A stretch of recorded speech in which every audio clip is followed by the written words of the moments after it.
मतलब बहुत सारी चीज़ हैं भी। तो कहते हैं ना रोटी ताजी खाओ बासी का क्या फायदा। आपने घर पे बुला के भोजन तो ग्रहण किया, बस थोड़ा सा बासी हो गया था है सरनजीत जी? थोड़ा तो फर्क होता है। बासी हो गया था, हालांकि उसमें इनपुट तो था पर उसमें वो न्यूट्रिशियस वैल्यू नहीं थी जो सर्व होते हुए थी। जो सर्व होते हुए थी वो न्यूट्रिएंट्स उस लेवल के नहीं थे।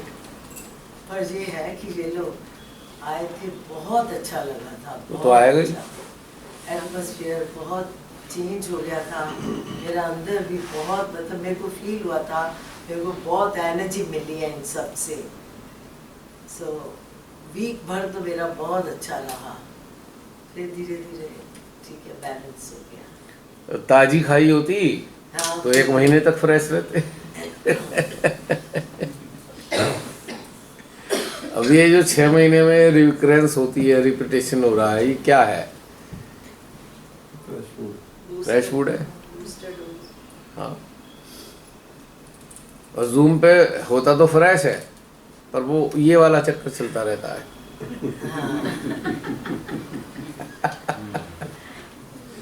हैं? तो उसमें फिर वो, अब मान लीजिए कोई है, कोई खाना खा रहा है, बहुत बढ़िया खाना है और उसकी निगाह टीवी पर है, तो क्या खाने का मजा ले पा रहा है वो? उसके जो खाने का मजा पूरी विलफुली उसके साथ जुड़कर आना था, भोजन के साथ आपकी चेतना जुड़ गई, आपका अटेंशन जुड़ गया और वो अमृत की तरह लग रहा है। अब वो टीवी देखते देखते खा रहा है तो ऐसा लग रहा है घास खा रहे हो, कोई उससे कनेक्शन तो हुआ ही नहीं खाने से। खाना लाइव है, लाइव है, लाइव जीवित है, जीवन है वो, एक जीवन। आप उससे खाने से कम्युनिकेट कर सकते हो, आप इंटरेक्ट कर सकते हो, बातचीत कर सकते हो खाने से, क्योंकि जीवन है वो। जैसे हीमोग्लोबिन कम होता है तो वो सिरप आते हैं, मैंने एक बार बताया था ना, ब्लडी होता है वो, प्रिजर्वेटिव मिला हुआ ब्लडी होता है। इमीडिएटली डेक्सोरेंज तो बहुत पुराना है ही, तुरंत हीमोग्लोबिन बढ़ा देता है घुसते ही। कोई अब हीमोग्लोबिन बनने में तो बहुत लंबा प्रोसेस लगेगा, उसने तो हीमोग्लोबिन एकदम पीते ही बढ़ा दिया, नहीं बढ़ा दिया। तो ऐसे ही वो चीज़ थी। तो हर चीज़ की एक वैल्यू है और वो टाइम बाउंड है।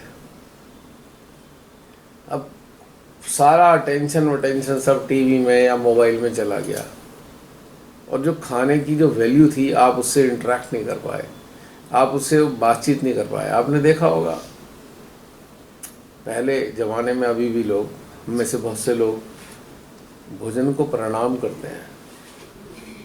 क्यों करते हैं? भगवान है वो भी एक तरीके का। अगर ऑक्सीजन भी भगवान है तो भोजन भी भगवान है। और आपने टीवी देखा, मोबाइल देखा, इधर उधर के चक्कर में खाना खाया, तो you are disrespecting that God who is giving you life.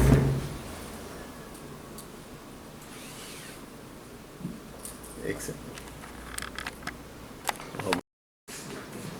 तो मैं कह रहा था कि हम उस देवता को डिसरेस्पेक्ट कर रहे हैं। उससे भी ज़्यादा अपराध कौन करने वाले हैं? खाना फेंक दो, खाना फेंक दो। हाँ, नो बिल्कुल। या भर के ले लो फिर फेंक दो, बिना चखे लिया, अच्छा नहीं लगा फिर फेंक दिया। It is a disrespect. You are not disrespecting the food, you are disrespecting your life. वो लाइफ देने वाला है, आपको नॉरिशमेंट देने वाला है आपके जीवन के लिए, आपने उसकी डिसरेस्पेक्ट कर दी। तो विलफुली पूरा फुल अटेंटिव होकर भोजन करना चाहिए। प्रणाम इसलिए किया जाता है, प्रभु मैं आपको ग्रहण करना चाहता हूँ, इजाज़त दे दीजिए। Just give me permission to feed me. ये एक हकीकत घटनाक्रम है। मैं कौन बहुत ध्यान देता है इस बात पे, कुछ भी करेगा नहीं, खाना वाने की तो वैल्यू ही खत्म हो गई। भगे भगे आ रहे हैं, भगे भगे खा रहे हैं, भाग के जा रहे हैं, क्या इंटरेक्शन तो है नहीं। फिर पता लगा कुछ दिन बाद डॉक्टर साहिबा या डॉक्टर साहब लिख देते हैं खाना ही मत खा लेना वरना मर जाओगे। वो उसका ही काउंटर रिएक्शन है डिसरेस्पेक्ट का, खाने लायक नहीं बचे। क्योंकि जो इंसान खाने की रिस्पेक्ट नहीं कर रहा है, खाने को फेंक रहा है, बेइज्जती कर रहा है, अगर आप गौर करेंगे वो इंसानों की भी बेइज्जती करता है। अजमा के देख लेना।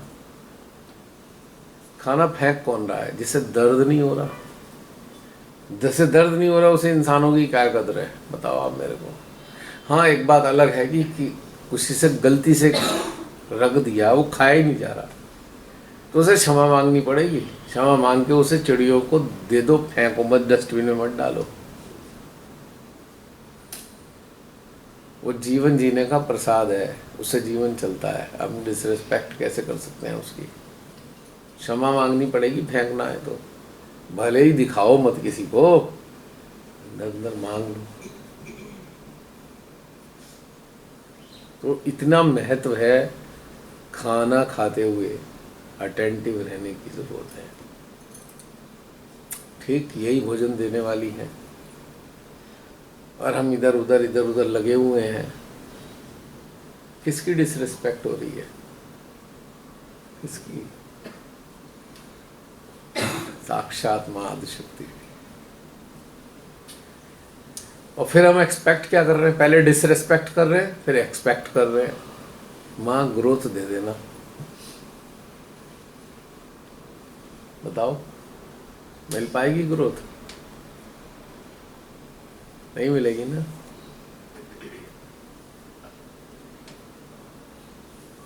माँ सामने बैठी हैं, बहुत सारी चीज़ें चल रही हैं। हाँ, एक मजबूरी वाली चीज़ें हैं, ठीक है, वो मजबूरी आ गई सडनली, कोई अचानक कुछ हो गया, आपको जाना पड़ गया, ये हो गया वो हो गया, इट्स ओके। पर हम बिलफुली अरे टेक इट ग्रांटेड लिया, छोड़ो छोड़ो, क्या ये वो इधर उधर फालतू चीज़ें, तो ये डिसरेस्पेक्ट हम नोटिस ही नहीं कर रहे कि हम डिसरेस्पेक्ट कर रहे हैं इस चीज़ की। तो फिर हम कहते हैं हमें गहराई नहीं मिलती। कहाँ से मिलेगी? क्या श्रद्धा रखी?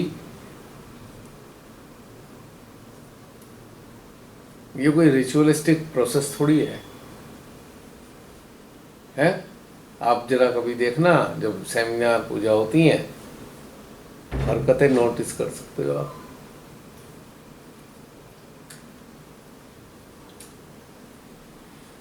एक बार मुझे याद है, पुणे की बात है, श्री माता जी साक्षात बैठी हुई हैं, सब भगदड़ में लग गए, भगदड़ मची हुई है सारी। मैं कहा यार क्या मतलब, भाग के तो पूजा में आते हैं और भाग के ही चले जाते हैं। माँ के सामने से ही भाग के निकल रहे हैं, वो बैठी हैं, उन्हें जाने तो दो। ऐसे तुम कौन से वीआईपी हो गए जो हर चीज में भागे पड़ रहे हो? कभी कोई इधर भाग रहा है, कोई उधर भाग रहा है। नहीं जी, वो ट्रेन है भाई, ऐसी ट्रेन क्यों पकड़ी जो माँ के होते हुए भी आपको भागना पड़ रहा? क्यों पकड़ी ऐसी ट्रेन? ऐसे कौन सा तुम्हारे इतने काम रुके हुए थे, या ऐसा कौन सा आप इतने महान व्यक्ति हो कि आपके कहीं ना होने से कोई दुनिया डूब जाएगी पानी में या वार हो जाएगी? 2-4 घंटे की फ्लेक्सिबिलिटी लेके तो बुकिंग कराई होती, फिर आना ही नहीं था। अगर इतनी डिसरेस्पेक्ट करनी थी श्री माता जी के, तो फिर आना क्यों था इस चीज़ के लिए? क्योंकि लालच तो ला रहा है, माँ के सामने बैठेंगे, अपना कल्याण हो जाएगा, और बेइज्जती करके जाएंगे। अपना काम सिद्ध करने के लिए बेइज्जती करके जाएंगे। ये कौन सी रिस्पेक्ट हो गई श्री माता जी की? है ये सिंसियरिटी नहीं तो फिर गहराई भी नहीं। अब ये बातें क्या है जो मैं बातें बोल रहा हूं, ये बातें किस लेवल को बिलोंग करती हैं? इसका इन बातों का लेवल क्या है, ये जो मैं बातें बता रहा हूँ।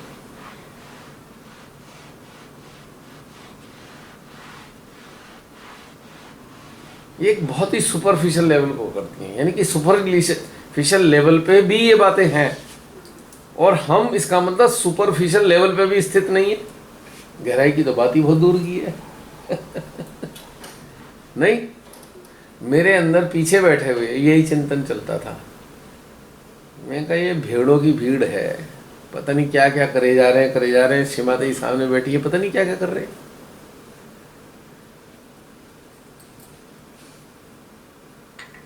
कहीं कहीं तो पीछे सुनाई भी दे रहा होता था, वहाँ लड़ाई सी हो गई है कुछ, माँ के सामने लड़ाई हुई पड़ी है, कहीं पर वाद विवाद सब ही हो गया है। पीछे अब मैं बैठता हूँ पीछे, आगे जो बैठे हैं उन्हें तो पता नहीं क्या हो रहा है, मेरे को तो सब पता लग रहा था, क्योंकि पीछे तो सब, अगर सीसीटीवी कैमरा पीछे लगा दिया उसकी तो कवरेज आगे तक की है।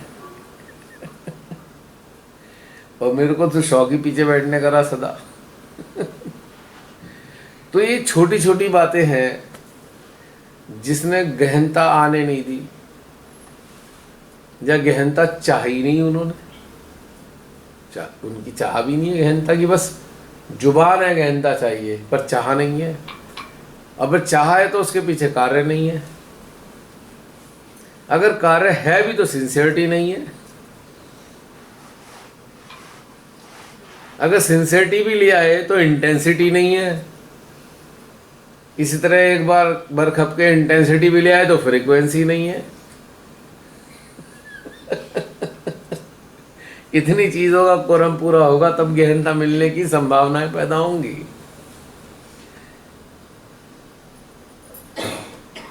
ये सीरियस मैटर है वैसे तो, कि भाई हम अगर ये चाहते हैं कि हमें डेप्थ मिल जाए तो हमें बहुत सारी चीज़ों को अलाइन करना होगा, अपनी लाइफ में जोड़ना पड़ेगा। टेक इट ग्रांटेड और कैजुअल अप्रोच को तो लात मारनी होगी। अगर आप कैजुअल अप्रोच लेके चल रहे हैं तो यू आर नोवेयर, कभी नहीं आ पाओगे, हर जगह ऐसे ही रहोगे, हो ही नहीं। आप सोच तो रहे हो पर हो नहीं वहाँ पे, यही रहेगा स्थिति। और इसी कारण से जो मास लेवल पे दुर्गति हो रही है, किस कारण से हो रही है? कैजुअल अप्रोच, हर चीज में कैजुअल अप्रोच। धीरे धीरे एंटरटेनमेंट में कन्वर्ट हो गई है। हाँ, पूजा है, हवन है, पूजा है, पता लगा वहाँ तो एंटरटेनमेंट चल रहा है। सिंसियरिटी, अरे ठीक है एंटरटेनमेंट भी करना है, पर कुछ स्पेल तो सिंसियरिटी के होने चाहिए। सीरियसनेस, सिंसियरिटी दिखाई देनी चाहिए, एक उसके पीछे लगन दिखाई देनी चाहिए, एक डेडिकेशन दिखाई देना चाहिए, एक डिवोशन दिखाई देना चाहिए। हाँ, वो तो अब तो फेस्टिवल आ गया, जैसे हाँ हेलो हाय पार्टी होती है ना, जैसे लॉयंस क्लब की पार्टी है जी, चलो आ जाओ, आ लिए, क्लब बन गया, सहज क्लब, बड़ा मजा आ रहा है। इसमें क्या हो रहा है? एंटरटेनमेंट भरपूर है। वो बनाना और एप्पल वाला खेल भी आ गया है अब इसमें। डांस और वो भजन तो थे ही, चलो वो भी हो गया। उसके बाद और भी कुछ कलाकारी, एक बार वो कौन से होते थे, मैं सोचता था यार ये लोग क्या हैं, क्यों आए यहाँ पे। एक वो कौन थे, वो डॉक्टर बासु कानपुर के, वो जानवरों की आवाज़ निकाल के स्टेज पे दिखाते थे। What is this? कई बार बहुत सारी जगह देखा। मैंने कहा इन्होंने सारी एनर्जी जानवरों की आवाज़ सीखने में ही लगा दी और फिर दिखाने में लगा दी। सिंसियरिटी कहाँ यार, मतलब सहज का स्टेज है, वह जानवरों की आवाज़ निकाल के दिखा रहे हैं, मतलब क्या हुआ इसका मतलब? मैं बड़ा अफसोस मनाता था। वो कलेक्टिव को छोड़ने के मेरे रीज़न एक दो चार थोड़ी हैं, बहुत सारे रीज़न हैं। मैंने कहा यहाँ तो कुछ है नहीं, यहाँ आप अपनी एनर्जी को वेस्ट करोगे। अच्छा, एक लेवल था जब वर्कशॉप में जो आने वाले लोग थे, जो सामूहिकता थी, वो जिज्ञासुओं की होती थी। एक समय था, उसी अकाउंट जगह लोग, आपको याद होगा, बैठे मिलते थे। यहाँ कोई यहाँ बैठ गए, कुछ वहाँ बैठ गए, कुछ वहाँ बैठ गए, कुछ वहाँ बैठ गए। वो गॉसिप थोड़ी करते थे, अगर आप उनकी बातें सुनोगे तो ध्यान की या चक्रों की या कोई भाई क्या करे, आप इसमें एक दूसरे से पूछ रहे हैं, ये है शेयरिंग थी। आज की जरा हालत देख लेना क्या है आज। सोलन में जब ये दुर्गति देखी तो मैंने श्रीमती से कहा, मैं कहा माँ अब तो नहीं आने का मैं इसमें, इस सेमिनार के नाम पे ये जो स्टेज शो होते हैं, I am not willing to attend. मतलब कचरा हो गया बिल्कुल हर चीज़ का। तो इसीलिए क्या है कि आज जो हालत हो रही है, वो जो अप्रोच ही चेंज हो गई है, उसके कारण ये हालात बने हुए हैं आज। तो मेरे को यहाँ पे इसलिए दोहराना पड़ता है कि आप लोगों के ज़रिए मैं उन लोगों को भी संदेश दे रहा हूँ जो YouTube के ज़रिए बहुत सारी चीज़ें जानते हैं या जो रेगुलर हैं, पर वो अभी सिंसियर नहीं है सेठ जोग के प्रति। या वो कहते हैं हाँ अच्छा तो बहुत लग रहा है, बस उसका इतना ही है उनके पास, आगे कुछ नहीं करना उन्होंने। उनके हिसाब से 1 घंटा वीडियो देखो, हमारा कोरम पूरा हो गया। ऐसे बहुत से लोग मिलेंगे आपको। हाँ, लेकिन बहुत गिने चुने लोग होते हैं जो आते हैं, जुड़ते हैं, है तो सारा ही, लेकिन ये वाले लोग बहुत ज़्यादा मिलेंगे आपको। या ठीक है भैया, अच्छा कलेक्टिव का आनंद लिया, वीडियो में वाइब्रेशन मिल गए, जय राम जी की, बाय बाय, कल या परसों या परले दिन या 1 हफ्ते बाद मिलेंगे। एक हमारी 2 सहजी नहीं आई थी, उन्हें हटाया क्यों हटाया?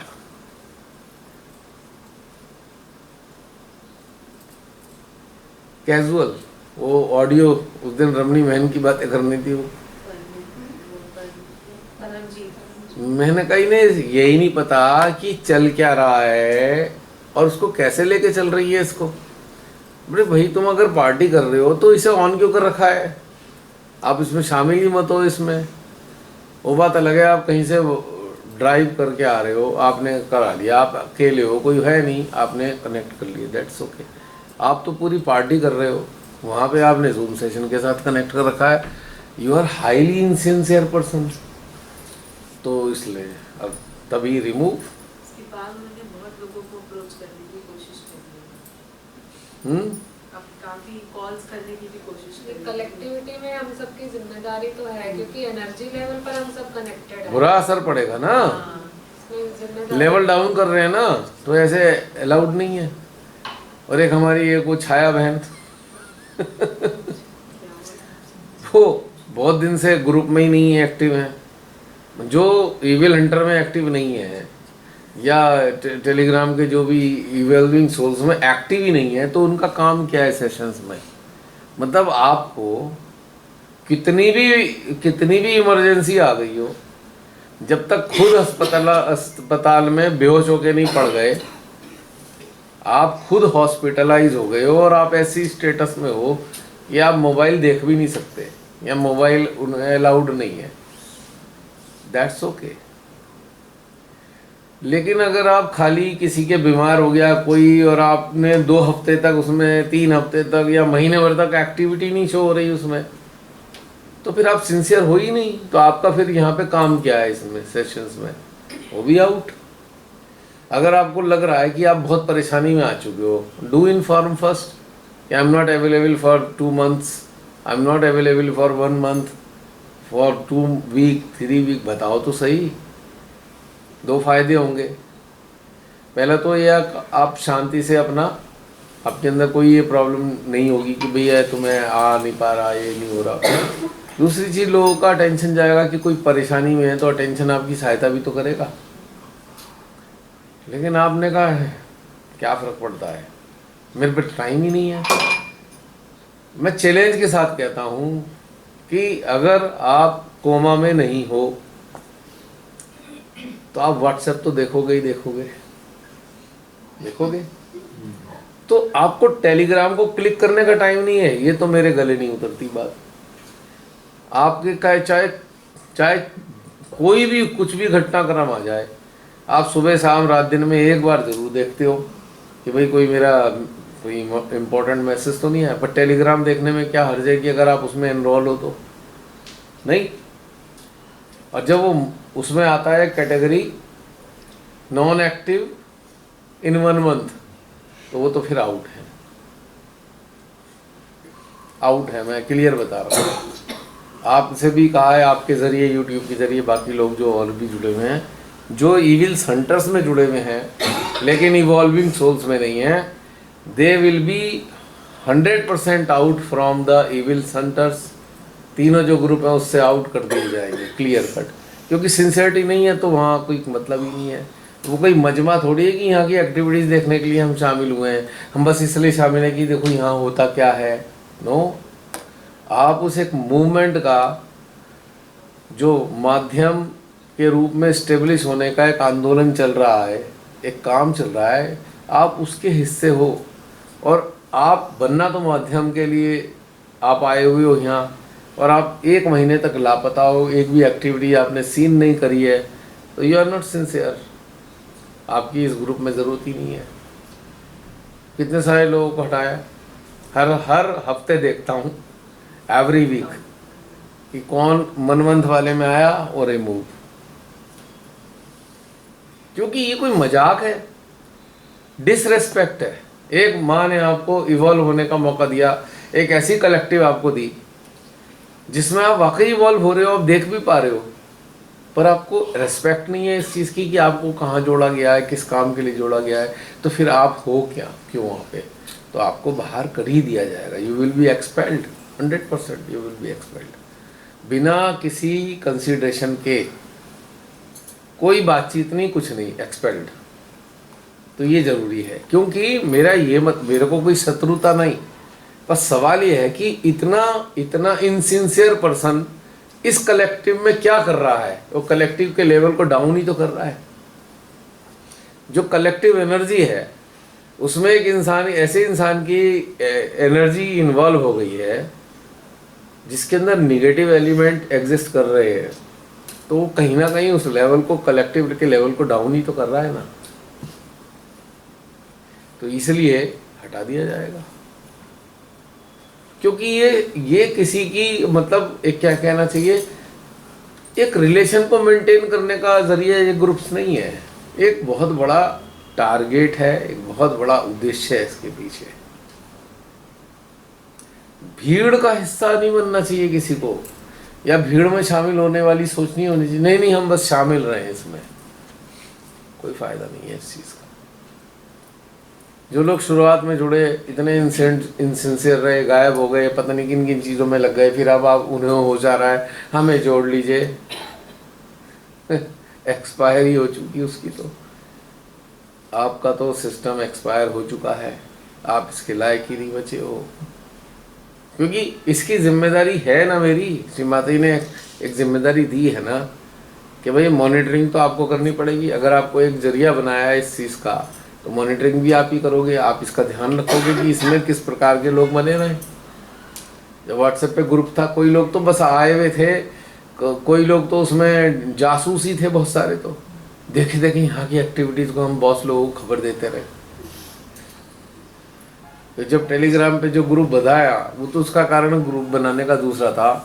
व्हाट्सएप ने ये डिक्लेरेशन दे दी थी कि आपकी प्राइवेसी को हम कंप्रोमाइज़ करने जा रहे हैं, इसलिए हटाया था। सबकी अपने इम्पोर्टेंस है, अपनी अपनी लाइफ में प्राइवेसी है। मैंने कहा यार ये तो बदतमीजी करने जा रहे हैं, पहले ग्रुप को बदलो, हटाओ और इसमें टेलीग्राम पे आ जाओ। एक उसने मैसेज आ रहे थे ना उस पर व्हाट्सएप के कि भाई अभी व्हाट्सएप में जो भी प्राइवेट सूचनाएं होंगी व्हाट्सएप वाले ले लेंगे सबकी। मैंने कहा ये तो बदतमीजी है, तो फिर टेलीग्राम पे आना पड़ा। टेलीग्राम में अभी भी प्राइवेसी है, क्योंकि 2 रशियंस का ग्रुप है ये, और ये दुकानदार का ग्रुप है व्हाट्सएप। दुकानदार है ना वो, तो किसी भी देश की सरकार से सौदेबाजी करता है, पॉलिटिकल लेवल पे अच्छा तुम्हारे को हाईलाइट करना है या उसको ढकना है, तो उससे पैसे लेता है वो, और वो सारे की सबकी सीक्रेट्स देता है, प्राइवेसी को कॉम्प्रोमाइज़ करता है। तो उस वक्त मैंने उसमें कम से कम 10-12 दिन तक लिखा ये बार बार व्हाट्सएप में कि जो लोग, ये ग्रुप इस कारण से शिफ्ट किया जा रहा है, जो लोग ऐड होना चाहते हैं मुझे बता दें ऐड होना है या नहीं। क्योंकि मैं उन सबकी कंसेंट की रिस्पेक्ट करूँगा कि क्या पता ना शामिल होना चाहें, मजबूरी में हट नहीं रहे कि हम क्यों हट के दिखाएं, और इंटरेस्ट होना। तो जितने आए फिर मैंने उतने ही ऐड किए जितने अप्लाई किया, मैंने अपनी मर्जी से किसी को ऐड नहीं किया। ठीक है, लेकिन अब ऐड भी होते हैं जिनके अंदर इंटेंस डिज़ायर है कि हाँ हमें तो जुड़ना है, करना है, तो वो जुड़ेंगे, और जो केयरलेस हो जाएंगे वो हट भी जाएंगे, कोई भी हो XYZ। तो ये जो YouTube पे आएगा, जब ये देखेंगे हमारे, तो उनको ये समझ में भी आनी चाहिए, और आप लोगों के ज़रिए उन इवॉल्विंग सोल्स के अंदर बाकी लोगों तक भी ये बात जाएगी। जूम सेशन में भी कई बार मैंने कहा इस बात को कि भाई देखो इसमें सिंसेरिटी की ज़रूरत है, ये टेक इट ग्रांटेड वाला मैटर नहीं है, क्योंकि कलेक्टिव की जो लेवल है उससे कंप्रोमाइज़ नहीं किया जा सकता किसी भी कीमत पे। फ़ायदा क्या होगा? आप इतनी अच्छी अच्छी चीज़ें आप लोगों के अंदर से निकलती हैं, अगर कुछ ऐसे लोग शामिल रहे बहुत सुपरफिशियल लेवल पे बैठे हैं, तो क्या होगा? वो चीज़ आ पाएगी क्या? अब यहाँ से कोई फ्लो आना है इधर से, तो उनके लेवल का आएगा और आपको मज़ा नहीं आने का। आएगा मज़ा? जिसने मर्सिडीज चला ली उसे मारुति में बैठा दो तो क्या होगा हाल? क्यों भी बोल, चलाओगे मारुति? मर्सिडीज तो अच्छी है। हाँ, तो बस ये ऐसी चीज़ें हैं। वैसे सबका हो पाएगा क्या? इस वक्त तो टाइम हो गया है। कहाँ से लाओगे कॉफ़ी? नहीं मेरे को नहीं, मैं कह रहा हूँ बाकी लोगों का क्या। इंस्टेंट कॉफी, लिंजी 12 बज गए हैं। आप लोगों में से किसको तो सुबह भी निकलना होगा। 1:30 बजे जाना है। जो 1:30 वाले हैं उन्हें तो कोई टेंशन नहीं। टेंशन उन्हें है जिन्हें 8 बजे जाना है। 5 बजे नहीं, हमें तो वही नहीं आया, 5:30 जाना। 5:30 जाना है, तो आप भी सोओगे तो हो नहीं। हमें कोई चिंता मैं तो ड्राइवर हूँ अच्छा आपको चाहिए ना, तो ऐसे बैठ आपको रेस्ट चाहिए। और लंबी ड्राइव है। कितने लोग रह गए? कौन कौन रह गए? रवनी दीदी आप आगे आ जाओ, आगे आ जाओ। आपने कहा मेरा नहीं। हाँ, जो रह गए हैं प्लीज़ आगे आ जाइए। वैसे बहुत ज़्यादा नहीं रह गए हैं, थोड़े ही हैं, चलो कर लेते हैं। बैठो ना, जाए। इधर मैंने बोल लिया, इधर आइए, यहाँ पे बैठ जाओ। सोऊंगी मैं पीछे जाती हूँ। अब आगे आ जाइए।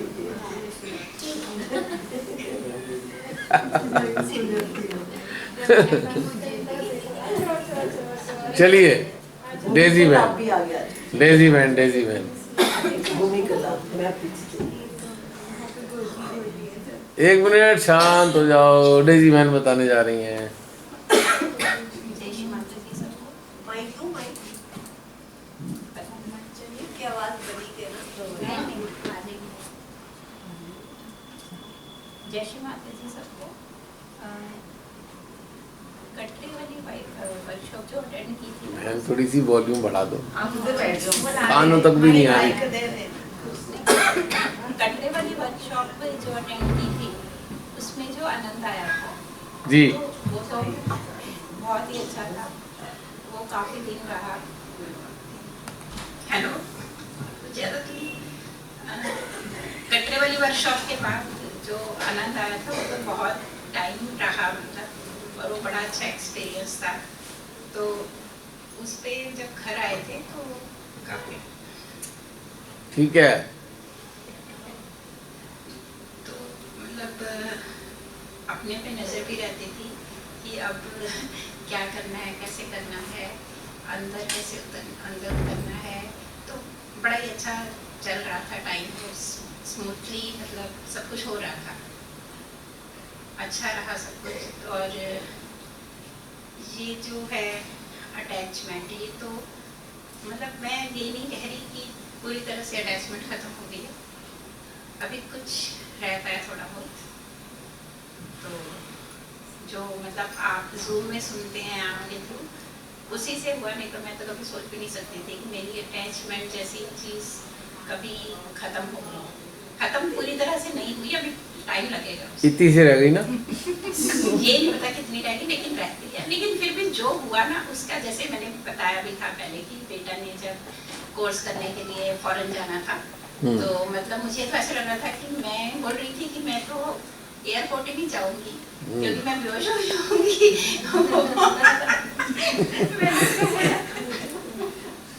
कि मैं नहीं छोड़ने जाऊंगी। लेकिन मतलब आप मतलब जैसे आप बताते रहते हो, कहते रहते हो ना कि ऐसा कुछ नहीं है, बच्चों को मतलब आगे बढ़ने देना चाहिए। उनकी जो चेतना है वो मतलब अपने काम के लिए आई है। इस चेतना के लिए परमेश्वरी ने क्या सोच रखा है, उसके लिए उसके मतलब बाधा नहीं पड़ना चाहिए। और ये मतलब मैंने देखा कि अंदर से ही होता है, इसके लिए कोशिश नहीं की जा सकती। आपसे सुना था, फिर बीच में जो उससे पहले हुई थी उसमें मैंने आपसे वैसे भी खाना खा रहे थे, तब भी मैंने आपसे ये बात पूछी थी। तब तक भी मेरा कुछ वो नहीं था, लेकिन पता नहीं एकदम ही कैसे हो गया, समझ ही नहीं आई। तो जब एयरपोर्ट से छोड़ने गए थे तो मैं भी गई थी, तो मेरी सिस्टर तो बहुत रो रही और मेरा तो एक भी आंसू नहीं निकल। अब शर्म आई होगी, आंसू तक नहीं निकल के आ रहा, तो फिर मेरी क्या? बहन रो रही है। मैंने कहा ये क्या हो गया, फिर मैंने ऐसे ऐसे किया। दिखाने के लिए तो करना पड़ेगा। करनी पड़ी। तो मैंने कहा पता नहीं क्या हो गया मुझे, मतलब लेकिन मतलब अच्छा लगा कि ऐसे हुआ, मतलब नहीं तो बहुत। क्योंकि सिस्टर तो कहती मैंने तो रो रो के बाल्टी भर दी, इसका एक आंसू नहीं टपका। तो ये सब मतलब ये बहुत बड़ी उपलब्धि मैं मानती हूँ कि मतलब जो ये जो जूम वगैरह है आपसे जो सुनते हैं उसका बहुत असर होता है। नहीं तो इतनी अकल ही थी नहीं पहले, तो बस ऐसे ही थी। और कंपैशन तो है ही है, शुरू से ही है। तो मतलब मैं ये कहना चाहती हूँ कि मतलब ना इमोशन थोड़ा सा मैं जल्दी हो जाती हूँ। मतलब छोटी सी बात पे भी आंखों में आंसू ऐसे आ जाते हैं। जैसे किसी गाय को खाना देने गई तो उसको देख के आंखों में आंसू आ गए। एक डॉगी को देख के भी आंसू आ गए। डॉगी जो है घर के आगे ऐसे चुपचाप करके खड़ा हो जाएगा, कुछ मांगी गई नहीं, जैसे ही नजर जाएगी ना, मतलब फर्स्ट फ्लोर है हमारा, तो मैं देखूंगी बेचारा ऐसे ही खड़ा है, मांग भी नहीं रहा कुछ, तो उसको जैसे बिस्कुट या कुछ भी डालो तो आंखों में आंसू आ जाएंगे। मतलब ऐसे नहीं होना चाहिए। अभी भी रो रहे थे कि कल मुझे चले जाना। नहीं नहीं, इसके लिए नहीं था, उन्होंने कुछ कह दिया था ऐसे। तो मतलब इन्होंने कह दिया था आंसू आ गए, किसने क्या कह दिया? ये वो तो छोटी सी बात, मतलब झगड़े की थी क्या? ना ना ना, प्यार की बात। प्यार की बात। अभी भी तो मतलब बताओ क्यों इमोशन थोड़ा सा हो जाता है, उसके लिए उस पे काम करना पड़ेगा। सेंटी हो गए। हो जाते हैं। कोई बात नहीं, कोई बात नहीं। सेंटी होना तो फिर भी चल जाएगा, पत्थर होना नहीं चलेगा। नहीं, पत्थर तो नहीं। कोई बात नहीं है। और ऐसा कुछ मतलब ईर्ष्या वीर्ष्या कभी ऐसा सोचा ही नहीं ना। ये सब छोटी छोटी बातें लगती हैं मुझे। तो ईगो भी नहीं आया कभी, लेकिन कहते हैं ना कि किसी भी कोने में अंदर ईगो बैठ सकता है, तो हो सकता है। तो मैं कहती हूँ कि चलो वो भी निकल जाए, जो भी अंदर है। वैसे है नहीं है, कुछ है ही नहीं, ईगो के लायक ही नहीं है कुछ, मतलब मैं तो ईगो के लायक तो है भी नहीं वो। तो ऐसे करते करते चल रहा था। लेकिन अभी मिताली ने जो लास्ट में बोला ना कि भाई अगर कुछ ऐसे हो भी जाता है तो गिल्टी मत करो, वो तो हमारी माँ है ना, कुछ नहीं होता, उनको बोल दो कि वैसे गलती हो गई, तो मन में गिल्टी नहीं आनी चाहिए। तो वो मुझे लगा कि वो देखो छोटी सी बच्ची ऐसे बोल रही है और मेरे को अकल ही नहीं है कि भाई, क्योंकि मेरे साथ ऐसे हुआ कि मतलब सब कुछ जैसे सही चल रहा था, तो हुआ क्या कि यहाँ आना था, उसके लिए मैं पहले मतलब नाम दे चुकी थी आपको। और फिर उसके बाद आपने जब ग्रुप बनाया उसमें भी मेरा नाम था, तो लेकिन थोड़ा सा मुश्किल था मेरा आना। तो फिर लेकिन ना उस दौरान जब मैंने आपसे नाम वापस भी ले लिया था, जब मुझे लगा कि अब बिल्कुल नहीं हो सकेगा, और भैया भी टाइम भी हो रहा है, भैया भी कह रहे हैं कि कन्फर्म कर दो, तो बड़ी मुश्किल से मतलब मैंने नाम के लिए लिखा कि मतलब मैं नहीं जा पाऊंगी। तो ये लिखते हुए भी मैं बड़ा रोई। मैंने कहा नहीं कि मुझे तो वर्कशॉप पे जाना था। मैंने कहा अच्छा चलो अब तो हट। लेकिन मैं मतलब जब तक मैं यहाँ आई हूँ ना, मेरे हृदय में ये था, हार्ट में, कि मैं तो वर्कशॉप में ही बैठी होंगी और ये मैं बता रही होंगी ये वाली बात। अच्छा, मतलब क्या बात है। मुझे एक दिन भी ऐसे आऊंगी, जबकि हालात नहीं थे। और मैं ये भी सोच रही थी कि देखो पिछले वर्कशॉप में कटरा में जब मैं बोल रही थी तो मैं ये कह रही थी कि मतलब कोई कह रहा ना हस्बैंड नहीं जाने देते वो नहीं, और मैं ये कह रही थी मुझे तो मतलब हस्बैंड कभी मना नहीं करते, और यहाँ तक कि मैं टिकट पहले ही बुक करा देती हूँ या हाँ पहले ही बोल देती हूँ, यस बोल देती हूँ। तो हस्बैंड को जब बाद में पता चलता है, क्यों? क्योंकि उनको कुछ कहते नहीं है, वो जहाँ मर्जी चले जाओ, कोई कुछ भी नहीं कहा, कभी छोड़ के भी आते हैं चाहे स्टेशन या कहीं भी। और इस बार ऐसे हो गया कि मतलब नहीं जा पाई, और वो मतलब इतने मजबूर है कि मतलब हाँ भी नहीं कर सकते, क्योंकि उनका एक्सीडेंट हो गया था और रीढ़ की हड्डी के पीछे थोड़ा सा हो गया था, तो उनका ऑपरेशन भी हुआ, तो नहीं छोड़ सकती थी। लेकिन फिर भी पता नहीं क्यों मुझे था कि मुझे जाना है, और मैं उनसे पूछ तो सकती उस मतलब नहीं, मुझे नहीं पूछना चाहिए। और फिर उसके बाद जो बेटा था वो भी मतलब कनाडा गया हुआ है कोई कोर्स के लिए, तो वो भी आया हुआ था, और उसने भी चले जाना था जनवरी में। मेरे बेटे ने भी चले जाना है, हस्बैंड की तबीयत ठीक नहीं है, मैं तो नहीं जा पाऊंगी, लेकिन मुझे जाना तो है। ऐसे करते करते मतलब दिन बीतते गए, डॉक्टर के पास जाए, तो फिर मैं आके सोचती थी आज जरूर ठीक हो जाएंगे। फिर मैं रात को पूछूंगी, शाम को जैसे ही शाम होगी ना, यार रात मतलब सही तरह लग रहा है, पेन तो नहीं हो रही, तो जैसे ये कहेंगे ना तो मैं फिर इनको बोलूंगी कि मैंने जाना है। ऐसे करते करते मैंने कहा अब तो रह गया 10 दिन, तो फिर मैंने हस्बैंड से ना ऐसे ही पूछा, मैंने कहा 3 दिन की बात है, मैंने 4 दिन हुई थी, बोला मैंने कहा कि मैं चली जाऊँ, तो मतलब उन्होंने बोला कि ना इस बार रहने दे। तो वो आज तक कभी ऐसे नहीं बोलते, इसका मतलब उनको इतनी पेन थी और वो बहुत मजबूरी में मुझे मना कर रहे थे। तो उसके बाद मैं चुप हो गई, लेकिन ना फिर श्री माता जी के आगे जाके ना फिर मुझे मतलब बहुत गिल्टी फील हो रही थी कि जिस बंदे ने कभी मना भी नहीं किया, और उसको मैं मतलब मुझे पता है कि नहीं पूछना चाहिए, फिर भी मैं पूछ रही हूँ। मैंने कहा अच्छा अब नहीं पूछूंगी, जो श्री माता जी कहेंगे वही सही है। फिर भी नहीं रहा गया मेरे से। फिर मैं बेटे को फिर जब थर्सडे को था और अगले थर्सडे को जाना था हमने, और थर्सडे आ गया, तो हस्बैंड ने थोड़ा मतलब इतने ठीक हो गए थे कि ऑफिस जाना शुरू कर दिया था। अच्छा, मैंने कहा अब चमत्कार हो गया, तो ऑफिस जा मतलब ऑफिस जा रहे हैं, सिस्टर जी नीचे है, तो वो सिस्टर खाना भी दे देगी। लेकिन फिर भी मैंने कहा अच्छा नहीं लग रहा, तो मैंने बेटे को बोला, हुआ क्या कि वो ऑफिस गए हुए और मैं दोपहर को बेटे को कह रही जरा टिकट देख ले कर, उसकी ना फ्लाइट की, उसने देख ली, कह रहा मम्मी आप चले जाओ, मैं तो पीछे हूँ ना, मैं शाम को मतलब जैसे दोस्तों के पास जाता है नहीं जाऊँगा, मैं यहीं रहूँगा। मैंने कहा ठीक है, जैसे ही पापा आएंगे ना उनको तो कहियो कि ना अभी 3 दिन के लिए तो जाना मम्मी ने, मेरी मैं हूँ पीछे। कह रहे आज फिर टिकटे विकटे सारी देख दुख के बैठ गए। फिर जब आए तो फिर बेटे ने बात शुरू की, तो कह रहे हाँ हाँ कोई बात नहीं, चली जाए, कोई ऐसी बात नहीं है।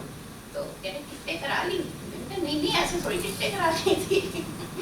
तो उसी दिन मैंने आपको जैसे ही वो सेशन खत्म हुआ ना, तो एकदम मैंने मतलब समझ गया, और वो 4 लाइनें जो लिखी थी ना वो मैंने सेशन के अंदर ही लिख ली थी, क्योंकि मैंने कहा कि टाइम फिर पौने हो गया था ना, तो मतलब ज्यादा टाइम हो रहा है, तो वो 4 लाइनें फटाफट मैंने लिख के जैसे ही खत्म हुआ आपको देखते सेंड कर दी। और फिर 1 बज गई थी, तो मैंने बेटे को बोला अब टिकट बुक करा दे, तो ना कह रहा अच्छा मैं कराता हूँ। फिर मुझे लगा उस बेचारे को भी नींद आ रही है, मैंने सुबह ही करते हैं।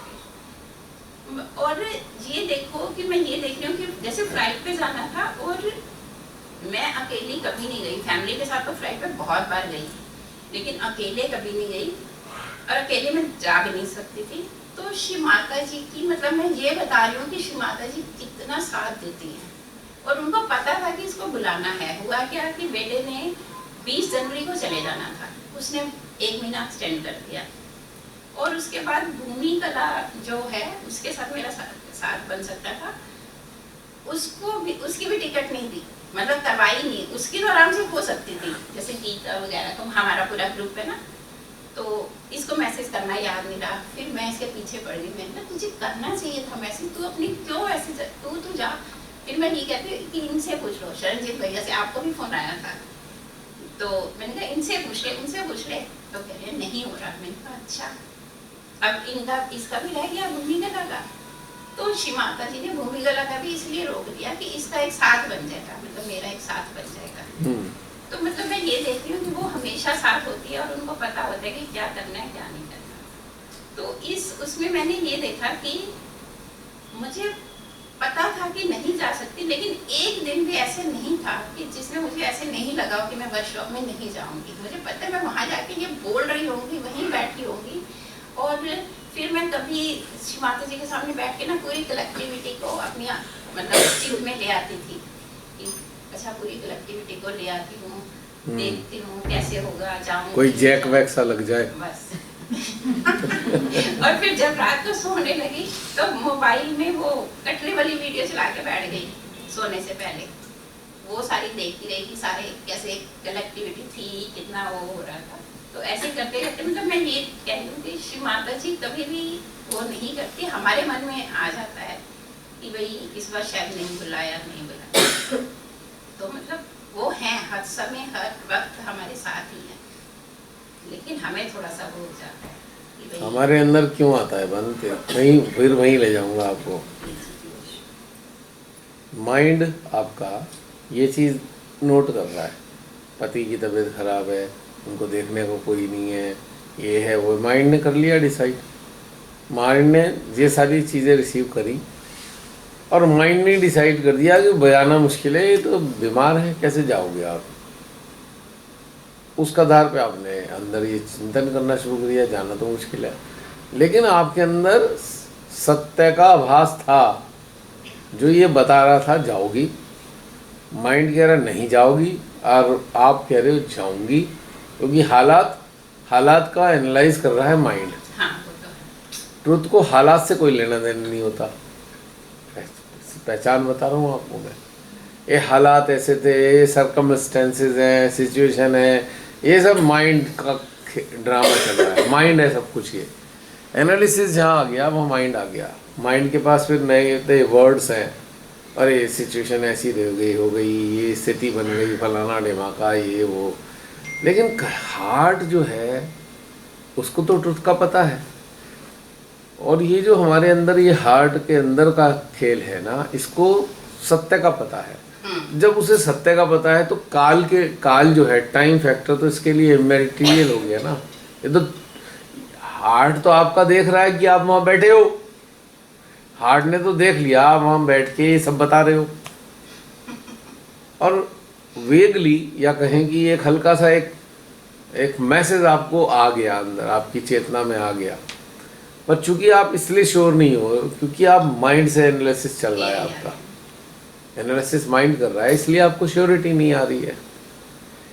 लेकिन हार्ट जो है इस चीज़ को एसेस कर चुका है, देख चुका, वो तो अपने सीसीटीवी कैमरे से उसने फॉरवर्ड करके देख लिया आप तो वहाँ को, तो उसने आपको कहीं एक धीरा से एक साइलेंट मैसेज दे दिया, वहीं हो, जाओगे कहाँ।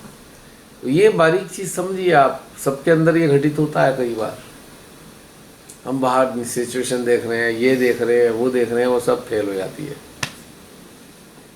और उसके बाद क्या होता है, बहुत मतलब जब जैसे हाँ हुई तो श्री माता जी को बहुत बहुत बहुत थैंक्स बोला। फिर मुझे याद आया कि थैंक्स नहीं, आभार करना होता है।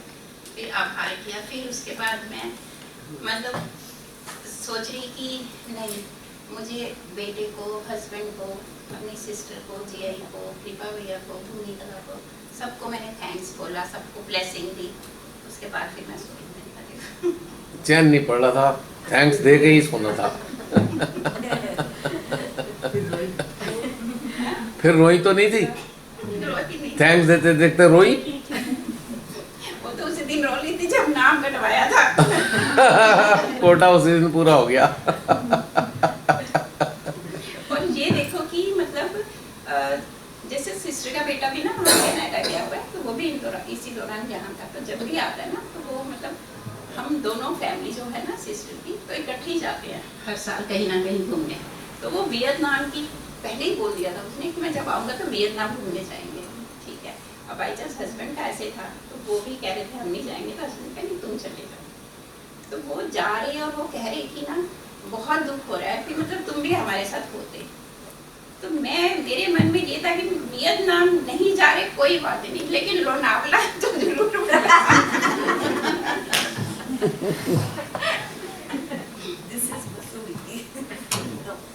आपको यहाँ पे ना आपकी इंटेंस विल लाई है और कोई नहीं लाया। हाँ वो तो नहीं।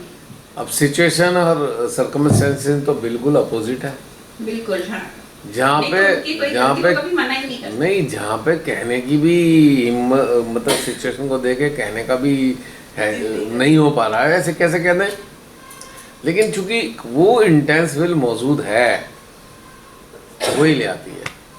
मतलब मैंने अब देखा पिछली कि बार आपको सरनजीत पता जी होता बस। कैसे आते हैं, वो हो गया था जयपुर वाले में हाँ वो ये ना, आपका फादर इन लॉ। बहुत दिन लगा। अभी स्थिति ऐसी थी भाई कैसे करें, लेकिन आ गए अगले दिन। फिर मुझे ये भी था टाइम भी होता जा रहा है, राम मना ना कर दो कि अब तो टाइम बीत गया। फिर मैं याद करी, मैं कहा नहीं, जिन्होंने नाम दिया तो आए थे, और आए जिन्होंने थे। वापस किया तो ये अंडरस्टूड है, कोई बहुत बड़ा रीजन होगा। अब उसमें हम उसमें घुसते क्यों हैं कि क्या, मैंने पूछना भी नहीं पसंद करता मैं, नहीं क्योंकि भाई कुछ रीजन है। आप लोग सब मैच्योर हैं, कोई ऐसे बचकानी वाली बातें तो है नहीं, कुछ हुआ होगा जो नहीं कंट्रोल हो रहा होगा तो आपने तो उसमें ऐसा, मेरे लिए तो कुछ सोचने की चीज़ होती नहीं। तो फिर फटाफट आपने और जब आपने बोला okay, why not? भाई, जब आप ऑलरेडी एडिट थे आ गया सुन। और आपने मना किया, दोबारा आपने कहा हमें जाना है, तो मैं उसमें ये कैसे कहने का अधिकारी हूँ कि टाइम नहीं रहा। You were already in the list, इसमें Actually, कोई ये जो होते हैं ना, ये बहुत मतलब जैसे बूस्टर कहते हैं ना, एक तरह से वही है जो जूम में हम करते हैं। लेकिन फिर भी जो यहाँ जो आनंद आता है ना, एकदम एक दूसरे को की एनर्जी एक दूसरे के पास बहुत मतलब छोड़ना नहीं चाहते ये वाली चीज। आप देखो, जब आप लोग इकट्ठे होते हो, आप आनंद की वैरायटी काउंट नहीं कर पाओगे, इतने प्रकार के आनंद मिलते हैं आपको यहाँ पे। नहीं, अब मैं जैसे स्टेज वाइज बताता हूँ। इस आनंद में एक आनंद वो शामिल है जब आप यंग एज में रहे, फ्रेंड्स का ग्रुप रहा, यहाँ जाना वहाँ जाना वहाँ जाना, यहाँ वो भी मिलता है, हाँ ये तो है। मिलता है। ओवरऑल सब फ्रेंड्स ही हैं, और फ्रेंड्स भी ऐसे हैं उन्हें कुछ भी बता सकते हो आप, ना तो कोई बुरा मानने वाला, ना भला मानने वाला, ना आपकी कोई सीक्रेट बाहर फैलाने वाला। प्लेटफॉर्म ही ऐसा है। सिंसियरिटी है ना भैया, उन्होंने हमसे शेयर किया है, अपनी बात कह दी, वो सारी चीज़ें फैलाने की ज़रूरत क्या है। ठीक है। दूसरी चीज़ विश्वास है, ये सारे हमारे अपने हैं, कोई इनमें गैर नहीं है। ठीक है, कोई हमने बात कह भी दी, ऐसा ना हो कि कोई वो बात का बतंगड़ बन जाएगा, ये हमारे अपने हैं। तीसरी जो सबसे बड़ी चीज़ है कि ये सोल लेवल के कनेक्शन है। ये मन के हिसाब से, पसंद के हिसाब से जुड़े हुए नहीं है। हमने कहा भाई, जैसे कहते हैं ना, फ्रेंड्स तो पसंद से बनाने चाहिए। इंटरेस्टिंगली ये रिलेशन हमारे बनाए हुए नहीं है, हमें मिले हैं पर हमारे बनाए हुए नहीं है। हमारे ये रिलेशन श्रीमाता जी के थ्रू जुड़े हुए हैं। ठीक, तो जहाँ श्रीमाता जी का जुड़ाव है तो वहाँ तो ये इफेंट बट खत्म हो जाता है। चौथी चीज़, हमारा एक मिशन है यहाँ पे अपने आप को इवॉल्व करने का, और हम जानते हैं कि इवॉल्व होने का मतलब क्या होता है कि हमारे इसी जीवन में बहुत कुछ अच्छा घटित हो जाना, और अल्टीमेटली हमारी आवागमन से भी मुक्ति होने जा रही है, ये भी तय हो गया। पांचवी चीज़ ये है कि आप देख रहे हैं कि जब से हम जुड़ रहे हैं, धीरे धीरे हम स्ट्रेस फ्री होते जा रहे हैं। हमारा स्ट्रेस का लेवल डिप करता जा रहा है। हर प्रकार का स्ट्रेस जो हमारे जीवन में डिप हो रहा है लगातार, हर बार डिप हो जाता है, हर सेशन के बाद और डिप हो जाता है। छठी चीज़, हम केयर फ्री हो गए हैं, केयरलेस नहीं, केयर फ्री हो रहे हैं।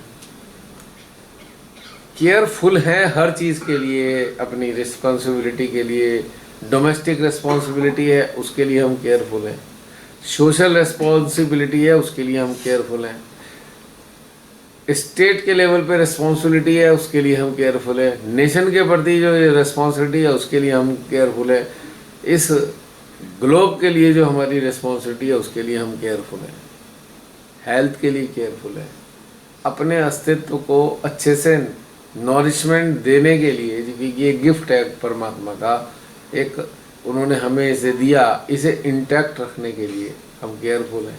यानी कि हेल्थ से रिलेटेड इश्यूज हैं हमारे, ठीक है। और जब तक जिए हाथ पैरों पे ठीक ठाक चलते रहे, इसके लिए भी हम केयरफुल हैं। तो सारी चीज़ें एक ही जगह जाकर मिल रही हैं। देखो आप, इन सब चीज़ों को अलग पाने के लिए आपको अलग अलग अलग अलग एंगेज होना पड़ता। यहाँ तो सब कुछ एक ही जगह मिल गया है। कहते हैं ना वो बड़ी थाली जिसमें सारे पकवान मौजूद हैं, हर प्रकार का आनंद है यहाँ पे। आप महसूस करते हैं इस कलेक्टिव में जुड़ते हैं जब आप कितने प्रकार का आनंद लेते हैं। और ईमानदारी से देख लो आप उनमें जीवन में जितने भी आपके आनंद वाले, आपके हिसाब से आनंद वाले मोमेंट रहे, आप इस आनंद के मोमेंट को और उन आनंद के मोमेंट को कंपेयर करके देखना, वो आनंद इसके आगे कुछ भी नहीं है। हाँ, जैसे घर में मतलब ये नहीं है किसी बात का कमी है या कोई मतलब प्यार में कमी है, नहीं, लेकिन है ही नहीं इस तरह उसका यहाँ आनंद का का, जो जो प्यार पहले है लेके आए हुए और फील्ड में अपने, हमने चलो फ्रेंड के साथ चलते हैं, वो आनंद आने का ही नहीं जो यहाँ आ जाएगा। वही फ्रेंड के साथ में भी नहीं आने का वो आनंद। यहाँ पे बहुत कुछ है एक्चुअली, ये साथ में पूरा एक कलेक्टिव कॉम्बो है। इसमें इतने सारे एस्पेक्ट हैं आनंद के जो आप काउंट नहीं कर पाओगे पूरी तरह। इस कारण से ऐसा होता है। तो श्री माता जी का बहुत बहुत थैंक्स, उन्होंने बुलाया यहाँ। हम थैंक्स देने योग्य नहीं है, नहीं, बाकी थैंक्स करने के केवल लिए ग्रेटिट्यूड फील कर सकते हैं। आभार। हाँ, कृतज्ञता।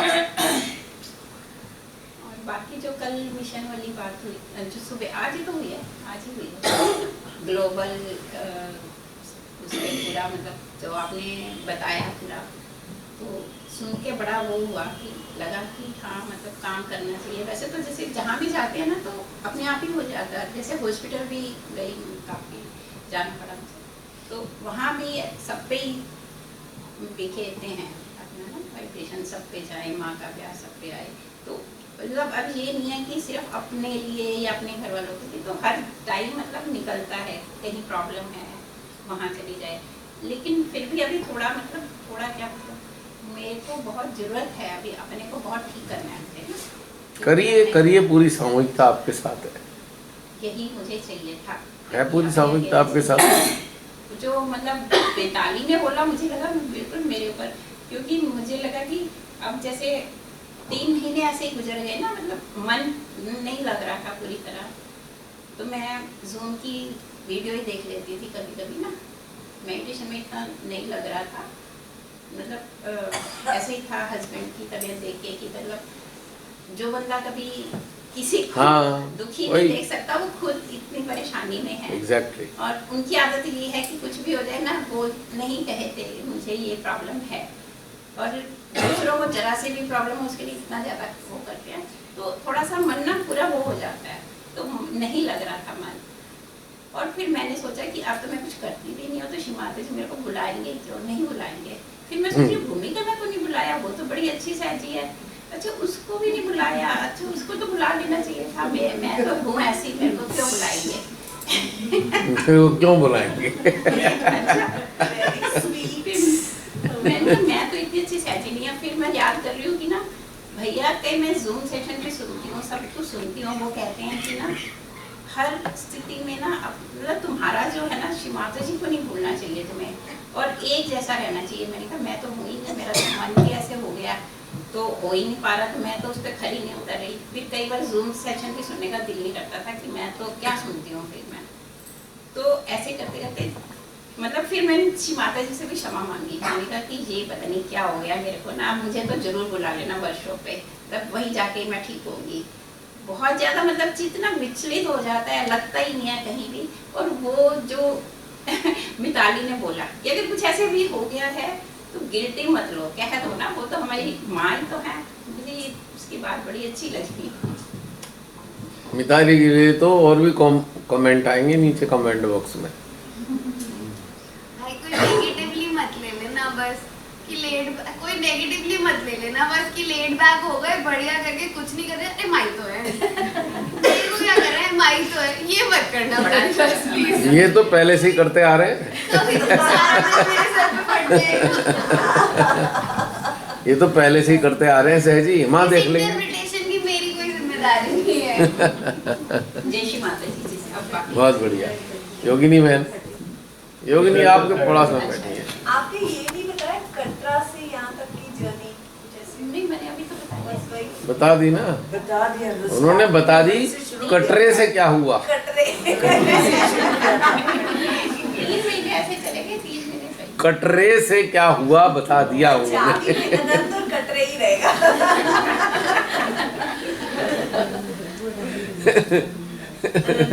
हाँ योगिनी बहन। जय श्री माता जी। कटरा में तो जो आनंद पाया था ना भैया, वो लेके गए हम। और मतलब जैसे मैं घर गई 1 वीक में मेघा बच्चों को लेके आ गई, तो मेरे अंदर भी वो जॉय भरा हुआ था, उसके अंदर भी भरा हुआ था। तो हम दोनों का वो डबल वाला जॉय इतना फैला पूरा घर। मतलब हम दोनों वो जो हंसी हमने वहाँ पे वो एंजॉय किया था या जो भी पाया था, वो सब हमारे अंदर से बाहर आ रहा था। दोनों ही हम इतने हंसते थे, खुश थे। तो हमको देख के मतलब परिवार वाले भी ऐसे कि अरे इन दोनों को क्या हो गया, पागल हो गए। इतना हंसे हम लोग, सबको इतना वो जो है उन लोगों तक पहुंचा, घर के सब लोग, कि नहीं ये लोग कुछ अच्छा ही करके आए हैं। फिर उनको थोड़ा कॉन्फिडेंस हुआ कि नहीं ये लोग कोई गलत जगह नहीं जा रहे। ऐसा महीना 1.5 महीना वो रही, वहाँ तक तो सब चलता रहा। मतलब हम लोगों ने विपरीत परिस्थितियाँ भी थी उस टाइम, पर फिर भी हम दोनों खूब आनंद में रहे वहाँ। और फिर दूसरी चीज़ मैंने आपको तब पूछा था कि मेरे प्रेम मतलब एक ब्लॉकेज, एक ही जगह मैं कहीं अटकी थी, तो वो ब्लॉकेज मैंने अपने आप पे वो समाधान आया मेरे में कि वो एक भी अटकन नहीं चाहिए मुझे। तब मेरा हार्ट खुला और फिर मैं कहा नहीं, प्रेम पूरी तरह से फ्लो होना चाहिए। कहीं भी अटकी हूँ, वो एक ही छोटी सी थी पर उसमें मैं इतनी उलझ गई थी, अटक गई थी, तो मेरा वो प्रवाह रुक रहा था। उसके बाद मेरा प्रेम का जो फ्लो था वो बढ़ने लगा। और फिर मैं जो भी मतलब जिससे भी अब शिकायत नहीं रही कि भाई वो जीवात्मा है, मुझे उसके बाहर के अस्तित्व से कोई लेना देना नहीं। ये वाला मैंने अपने आप को समझाया कि हाँ इस तरह से मैं उनके साथ, भले ही हम साथ में रह रहे हैं, पर इस तरह से हम रह सकते हैं कि आपको उसके बाह्य अस्तित्व से कोई लेना देना नहीं। ऐसा हुआ। फिर ये 2-3 महीने ऐसे कि फिर मैं बीमार हुई भैया, इतनी बीमार पता नहीं मतलब महीना मेरा 15 दिन महीना ऐसी हो गई।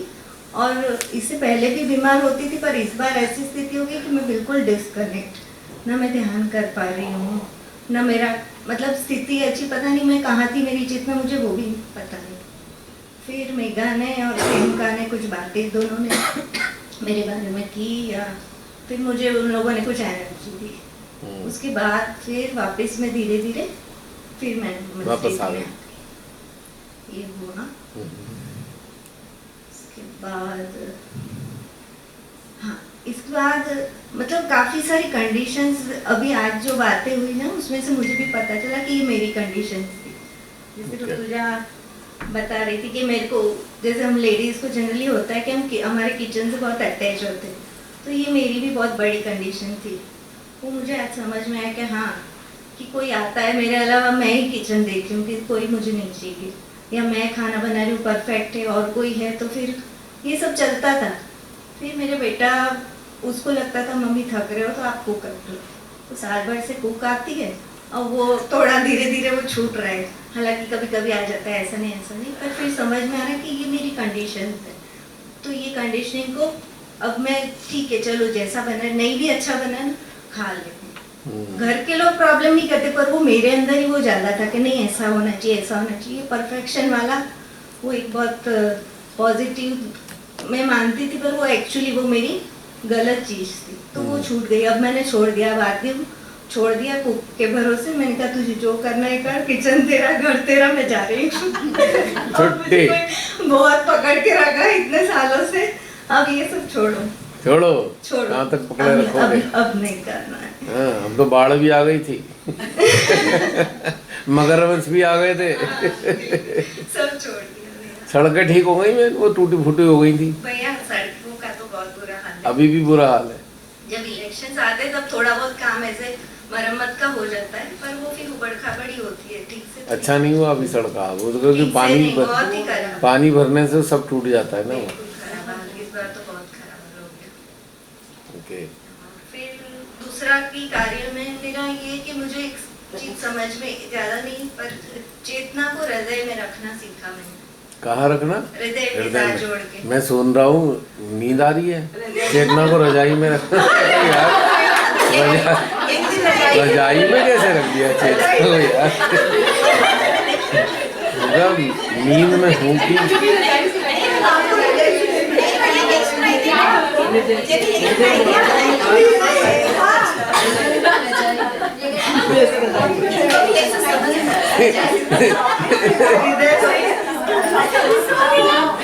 सर्दियों में चेतना को रजाई में रखो, गर्मी नहीं, सर्दी नहीं लगेगी गर्मी में ना।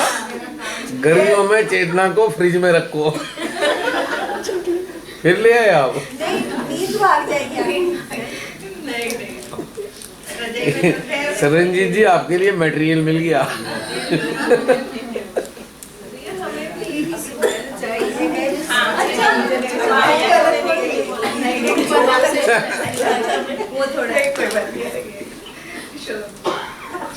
मैंने कहा कोई नया जुगाड़ आया है, कान खड़े हो गए, कोई नई विधि मिल गई।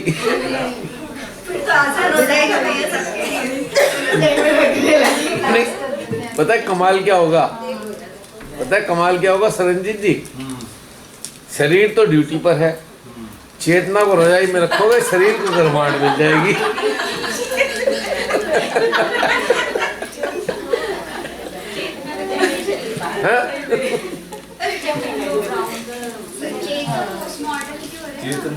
रजाई में तो हृदय से भी ज्यादा बढ़िया लगा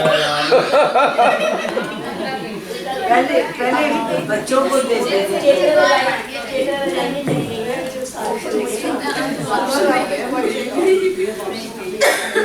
Back pictures, please pay attention. मैं भी सोच रहा था हम लोनावला बैठ रहे हैं, कच्छ के मछली मार्केट में कहाँ से पहुंच गए हम?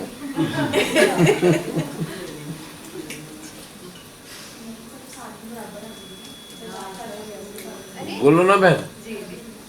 तो मतलब चेतना को हृदय के साथ जोड़ के रखना है, और अब वही स्टेट अच्छा लगता है। फिर माइंड कम आता है, अब इतना हावी नहीं होता, और होता भी है तो मतलब पता है कि माइंड के साथ अब अच्छा नहीं लगता।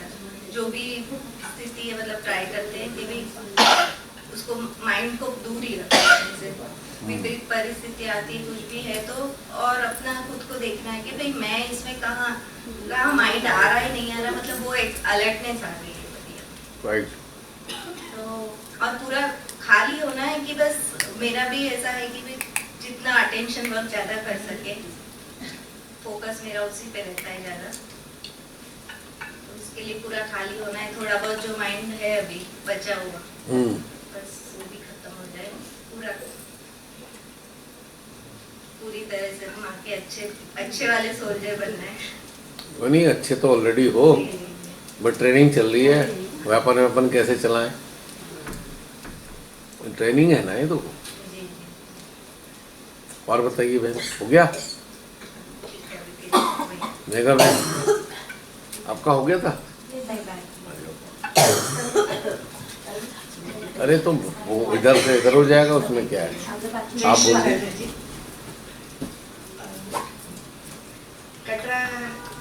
कटरे तो नहीं कह रही? उससे होता है कटरे, मन तू कट के मर जा।